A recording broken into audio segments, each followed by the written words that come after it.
US controversy became so unbearable that led to the ban of social media accounts of Donald Trump. And why ban? आखिर ऐसा क्या हुआ US में जिसने इतनी सीरियस कंडीशंस को जन्म दे दिया? And why so much instability in a democracy?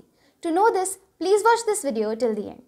Hello guys and welcome back to my channel once again. My name is Drupal Chaube and first of all a very happy new year to all of you. This video is going to reveal behind the scenes of US Parliament issue.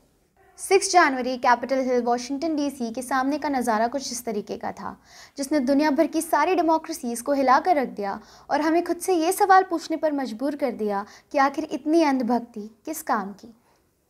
America, दुनिया का जाना माना विकसित देश, जिसे democratic declare किया गया 2 volumes में, पहला 1835 और दूसरा 1840, जिसके कारण इसे वर्ल्ड की ओल्डेस्ट डेमोक्रेसी भी करार किया जाता है। And since then rule of law, representative government, equality and limited government इसके इंपॉर्टेंट प्रिंसिपल कंसीडर किए जाते हैं। इनफैक्ट यूएस डेमोक्रेसी को एक आइडियल डेमोक्रेसी तक माना जाता है। सुनने में तो ये सब काफ़ी स्मूथ, इम्प्रेसिव और ईजी गोइंग लगता है, पर क्या जैसा ये खुद को दिखाते हैं वैसा असल ज़िंदगी में भी है? क्योंकि बीते दिनों वॉशिंगटन डीसी में जो इंसिडेंट हुए, क्या वो किसी भी डेमोक्रेसी के लिए एक अच्छा एग्जाम्पल सेट करते हैं? A big question. डेमोक्रेसी, लोकतंत्र, पीपल्स गवर्नमेंट, यानी एक ऐसी गवर्नमेंट जिसे वहाँ के लोग चुनते हैं। और ऐसा ही कुछ हुआ अमेरिका में भी। Joe Biden was elected by people. Then why? क्यों डोनाल्ड ट्रंप ने वाइट हाउस के सामने खड़े होकर अपने सपोर्टर्स को ये कहकर उकसाया कि इलेक्शन रिजल्ट्स एक फ्रॉड हैं एंड उन्हें अपने राइट्स के लिए लड़ना होगा? एंड जस्ट आफ्टर दैट एक वायलेंट मॉब पार्लियामेंट में घुस जाता है, सिक्योरिटी को ब्रीच करता है, नॉर्म्स को तोड़ता है और एक अनइवन सी सिचुएशन क्रिएट करता है। एंड द पॉइंट कि ये सभी लोग यूएस के नेशनल फ्लैग को होल्ड किए हुए थे, यानी कि ये बताने की कोशिश कर रहे थे कि ये कितने नेशनलिस्ट हैं। एक सवाल खड़ा करता है कि क्या देशभक्ति का मतलब किसी पॉलिटिकल पार्टी को सपोर्ट करना होता है? अब पॉइंट ये है कि क्या डोनाल्ड ट्रंप की स्पीच रिस्पॉन्सिबल थी इस सब इंसिडेंट्स के पीछे, या फिर system? Is it the system which lacks something? Let's find out. Now as I stated कि कुछ पॉसिबल फॉल सिस्टम में लाई कर सकते हैं, बट पिछले 4 सालों से ये सिस्टम भी तो डोनाल्ड ट्रंप ही कंट्रोल कर रहे हैं। In the last 4 years, the way the power was handled by Trump put so many questions in front of us, US citizens, and ये डेमोक्रेसी के लिए भी कई सारे सवाल खड़े करता है। इनफैक्ट एक एग्जाम्पल सेट करता है कि कैसे एक डेमोक्रेसी एक अथॉरिटेरियनशिप में कन्वर्ट हो सकती है। दो famous political scientist Steven Levitsky and Daniel Ziblatt की बुक हाउ डेमोक्रेसीज डाई इसी ट्रांजिशन ऑफ पावर को एक्सप्लेन करते हुए हमें ये बताती हैं कि डेमोक्रेसीज तब ख़त्म नहीं होती जब कोई उन्हें अचानक से ख़त्म कर दे। इनफैक्ट ये धीरे धीरे ख़त्म होती हैं। नाउ लेट्स सी कि पिछले 4 सालों में ट्रंप ने किस तरीके से सिस्टम को वीकन किया। र्यूटर्स की एक रिपोर्ट हमें ये बताती है कि कैसे पिछले 4 सालों में डोनाल्ड ट्रंप ने यूएस के जुडिशरी सिस्टम को रीफ्रेम किया। ना सिर्फ इतना, उन्होंने कई इंपॉर्टेंट पॉलिसीज़ जैसे कि foreign policies, immigration policies, trade policies as well as taxation rules को अपने फेवर में कन्वर्ट किया। पर कैसे?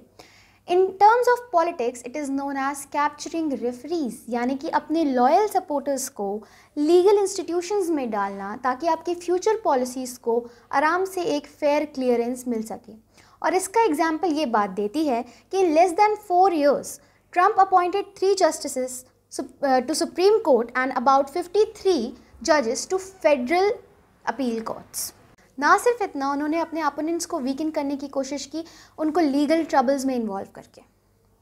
हंटर बिडेन को एक फॉल्स कॉन्स्पिरेसी में इन्वॉल्व करना इसका एक बहुत बड़ा एग्जाम्पल है। इनफैक्ट इस पूरी कॉन्स्पिरेसी को रचा गया और बाद में उन्होंने एक स्पेशल काउंसिल की मांग की थी इस पूरे फ्रॉड एलिगेशन को इन्वेस्टिगेट करने के लिए। रिपब्लिकन्स ने 40 लीगल चैलेंजेस भी फेंके कि वो बाइडेन की विक्ट्री को ओवरटर्न कर सकें। इस पूरे इंसिडेंट के बाद डोनाल्ड ट्रंप के सोशल मीडिया अकाउंट्स को बैन कर दिया जाता है।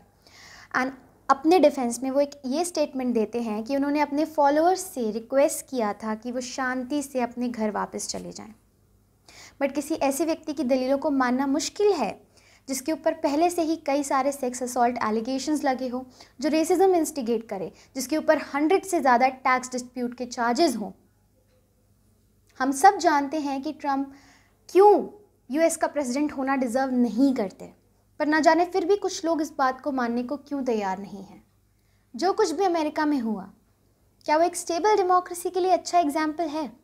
Because considering to all this, हम ये कह सकते हैं कि ये अंत नहीं है। आने वाले समय में हमें ऐसी कई चीज़ें देखने को मिल सकती हैं, क्योंकि आज भले ही बाइडेन प्रेसिडेंट बन भी जाए, पर ट्रम्प की चेंज की हुई पॉलिसीज़ यूएस और उसके सिटीजन्स को आने वाले कई सालों तक अफेक्ट करने वाली हैं।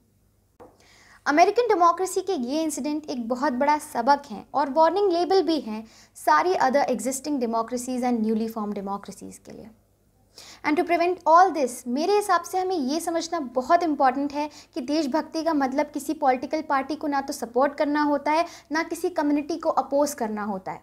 धर्म के नाम पे अगर हम ही आपस में लड़ेंगे तो किसी तीसरी कंट्री के लिए हमें वीकन करना और भी ज़्यादा आसान हो जाएगा। It's my humble request to all of you कि बिना जाने सोचे समझे और सोर्स का पता लगाए किसी भी न्यूज़ को फॉरवर्ड ना करें। अपने सोशल मीडिया अकाउंट्स पर किसी भी इमेज, वीडियो या न्यूज़ को वायरल ना करें जिसकी सच्चाई आपको पता ना हो, क्योंकि ये एक बहुत बड़ा रिस्क फैक्टर क्रिएट कर सकती है। तो अगर आपको वीडियो अच्छा लगा हो तो इसे ज़्यादा से ज़्यादा लोगों तक शेयर करिए ताकि इन्फॉर्मेशन ज़्यादा लोगों तक पहुंच सके। एंड अगर आपने चैनल को अभी तक सब्सक्राइब नहीं किया है तो please subscribe, like, share and comment. Thank you, bye bye.